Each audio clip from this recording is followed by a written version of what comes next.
21শে জানুয়ারি, এই দিনটা আমাদের জীবনের সাথে কিরম যেন জুড়ে গেছে। 2 বছর আগে এই দিন আমাদের 4 হাত 1 হয়। আজ আমাদের বিয়ের জন্মদিন। আজ 2 বছর পরে একবার অ্যালবামটা খুলে বসলাম। অ্যালবাম মানেই তো আমরা কিছু সুন্দর মুহূর্ত দেখতে পাই, কিন্তু সেই অ্যালবামের প্রতিটা ছবির পেছনে যে একটা গল্প লুকিয়ে থাকে, সেটাই আজ তোমাদের সাথে শেয়ার করব। শুরুতেই আসি বাবার এই ছবিটায়। আমার বাবা এমনিতে খুব মজাদার মানুষ, কিন্তু বিয়ের সময় ছবি তুলতে ডাকলেই তাকে আর খুঁজে পাওয়া যায় না। দেখি বাবা কোথায় একটা লুকিয়ে ফুপিয়ে ফুপিয়ে কাঁদছে।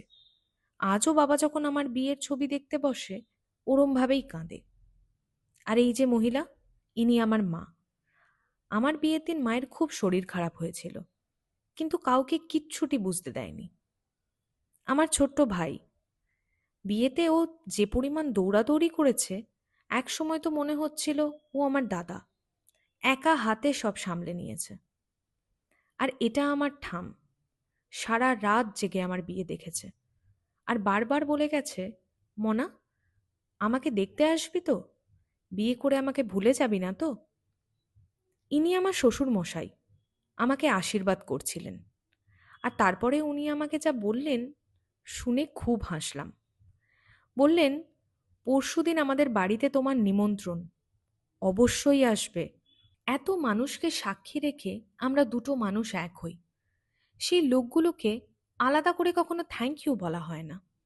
এই যেমন আমার বন্ধুরা, আমার ভাইয়ের বন্ধুরা, আমাদের বাড়িতে পা রাখা মাত্র ওরা শটান কাজে ঝাঁপ মেরেছে।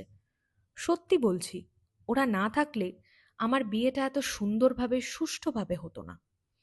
বাড়ি ছেড়ে চলে এলাম, এলাম ঘর বাঁধতে, অন্যের ঘরে। আর যে মানুষটা আমাকে কাছে টেনে নিলেন, তিনি আমার শাশুড়ি মা। হাত ধরে আমাকে তার সংসারে নিয়ে গেলেন, বাড়ির আর একজন সদস্য করে নিলেন। এই ছবিটা আমার খুব প্রিয়। ছবিতে যে মানুষটা আছেন, তিনি আমাদের রাঙা দাদু। সেদিন রাঙা সকাল থেকে কিচ্ছু খায়নি, তার নাতি আর নাতবউকে আশীর্বাদ করবেন বলে। আশীর্বাদের মন্ত্রটাও কাগজে লিখে এনেছিলেন।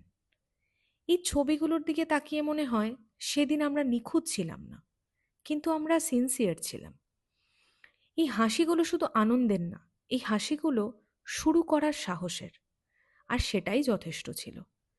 আজ আমাদের অ্যানিভার্সারিতে আমি শুধু ছবি শেয়ার করছি না, আমি এই বিশ্বাসটা শেয়ার করছি, যেটা দিয়ে সব শুরু হয়েছিল।